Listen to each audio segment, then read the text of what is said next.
Hi everyone. By now you've submitted your first drafts of your paper. Having looked at your outlines, I would say all of you are on the right direction. You've chosen very interesting events from your life and you're off to really good starts putting that paper together. So this week you will be doing peer reviews, and this is going to be your only assignment for the week because I think you'll find that peer reviews are quite a bit of work.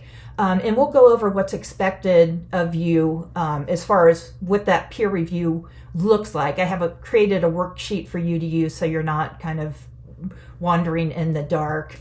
But first, let's talk about how you will access that peer review. So when you go into Canvas, go ahead and click on the assignment and it will bring up the screen.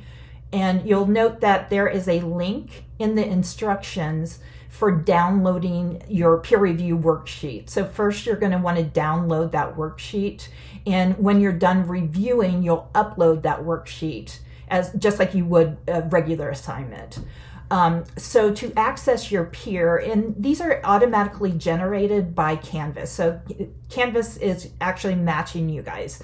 And this is my first time using this functionality, so hopefully I've watched several videos on how to do it, so hopefully I've got it down. But if you have any issues, please don't hesitate to tell me and I will fix it as soon as I can.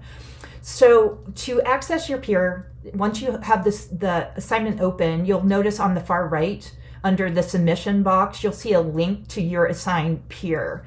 So you'll want to click on that person's name, which will take you to a new page with the submission, which you can see up on the left of the screen. And I've used an example from one of the tutorial videos that I use. So note that the file says Plant Genetics EB, which of course in your case it will be the paper number 1 of your peer, that first draft. So if you don't see a paper for your peer in that corner, you may have to submit your own first, because in order to be assigned a peer, you have to have a submission already in place. So if you haven't submitted your paper already, please do so, and that way you will get a match. So then to view the submission, you will click on the View Feedback link up in the corner, and that will open the paper in the window. So on the right of your screen, again, you'll see where you can add comments. You are not going to add your comments there. You are going to upload your peer workshop review, just like you would your regular paper. And if you have questions or aren't sure how to do that, please just let me know and I will get with you and help you.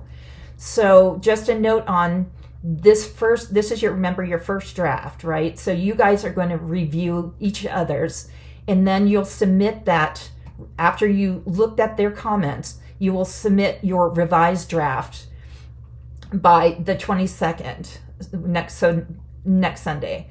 And then I will review that draft and give you comments, and then again you'll rework your draft, because remember, writing is 100% revision. And so you just want to continually revise until you get it to the best of your abilities. But your final paper, after I give you comments, then you'll turn it in on 9/28. So again, all of that should be clear, but let me know if you have any questions when things are due. And again, I'm happy to help. All right, let's talk about what's expected of you when you do your peer reviews. And granted, this isn't the reason I asked you to do this is it will help your fellow student to see your comments. And you're just reading, you're not reading like an English teacher. You're not reading for grammar. You're not reading for sentence structure. You don't have to be an expert in English to be a great reviewer. Because basically, as a reviewer, that's all you're doing. You're reading the essay and saying, hey, this is where I'm confused. This is where I'm not confused. I think you did a great job here, or I have confusions here. I'm not quite sure what you were trying to say. That's the kind of feedback you're giving. So essentially, you're reading just like a reader. Where are your questions? Where do you think that the essay's working very well? Where do you think that it could be more focused? or it could be more clear, and description could be tighter and sharper, or whatever. Remember, this isn't a popularity contest. You're not reading to make friends. You're reading to help that writer make their writing better. And so you want to be as constructive as possible. In no way do you ever want to be mean and say, this sucks. That's just not helpful. You want to be like, I think that would be stronger if you could clarify your thesis, etc. So with that in mind, let's go through the workshop. Let's take a look at the peer review worksheet and what types of questions I've asked you to provide for your fellow student. So in the first part, we're going to look at kind of overall first impressions. And my first question is, what is the remembered event? What is that person writing about? And you're going to summarize it in 1 to 2 sentences. And if you can't summarize it, if you're not sure what the event is, then say that. That will help the writer know, wait, I haven't clarified this. It's not clear to my reader what my event is yet. And again, when you're writing is revision, right? It's work. So we want to make sure that the event is clear and go from there. And then I've asked you to kind of give me your initial reaction to your peer's story. By that, you could say it's a wonderful emotional read. I am confused, not quite sure, or you like it. Just give whatever your initial reaction is. Just state that clearly and as specifically as you can. And then we're going to continue to break down that review even more so you can even be more specific and helpful. Remember, this is constructive criticism. Your job as a reviewer is to help your peer strengthen their story. So the third question then, we're going to look at narrative structure. And remember, every narrative has to have a beginning, middle, and end.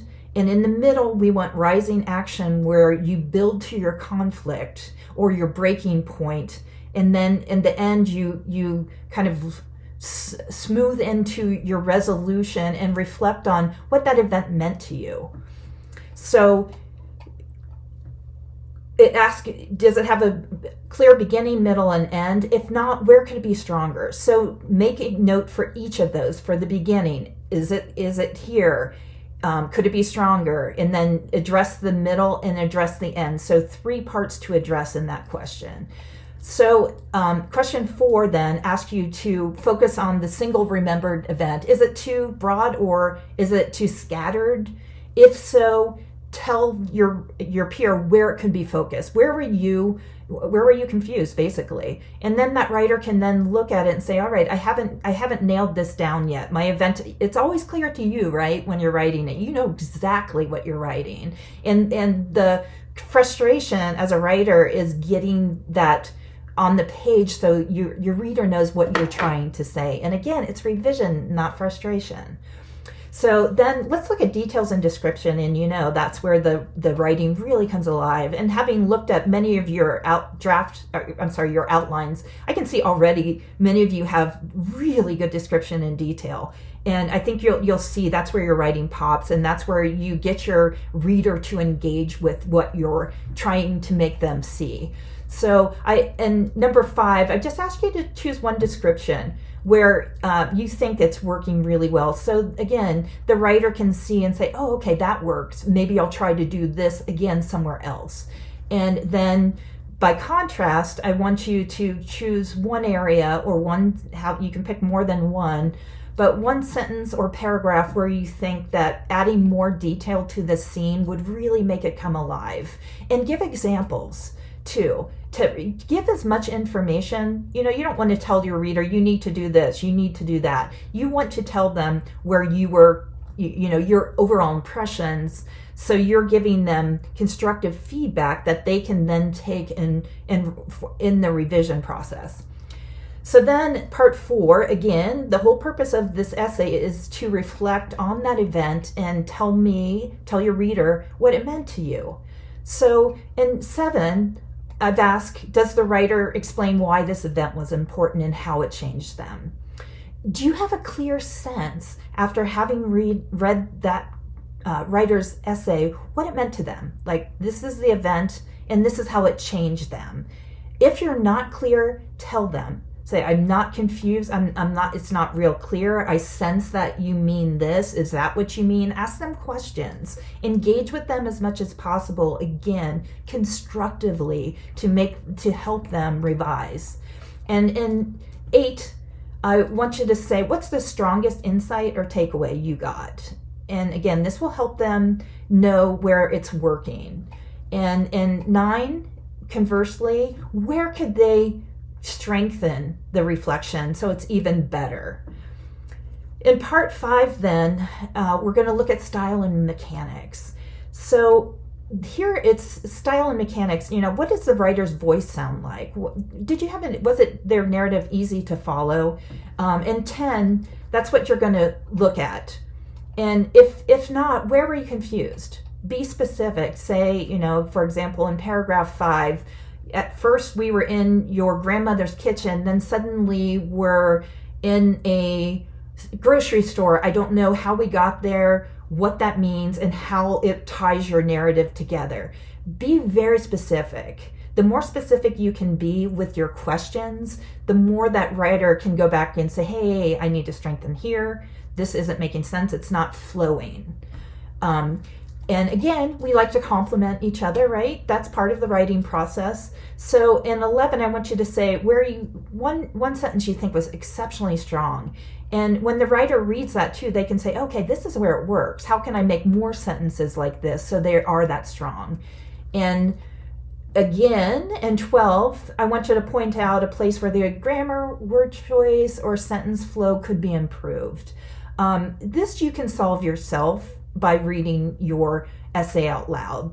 And I say this time and time again, but it's really the best way because you hear where you stumble. I do this as, I'm a professional writer. I do this as I'm writing, and it drives coworkers crazy, by the way. They hate it.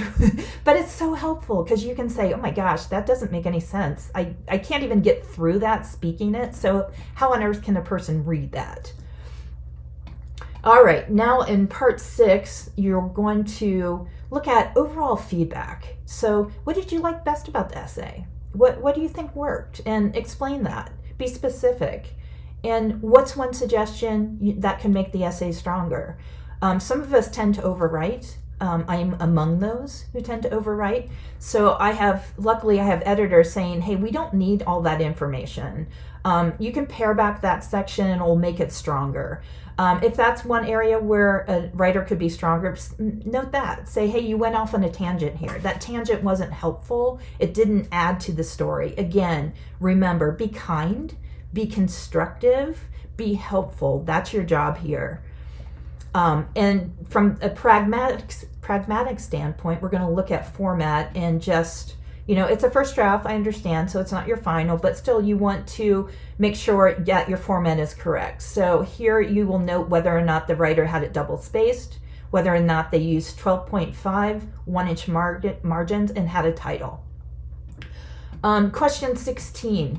If I did not address an area, please use that space for additional comments. And again, I will be reviewing, you will be graded on the extent that in time you put into this in helping your fellow writer make their essay stronger. So the more time you can put into helping someone else, the better. And again, it's going to help you, it's going to help them, and it's just good all around. It's good skill building. If you have any questions for me, please don't hesitate to ask. I think you'll find I get back to you as soon as possible, and I'm here to help you. Remember that. Do not ever feel like you're out there alone. Okay,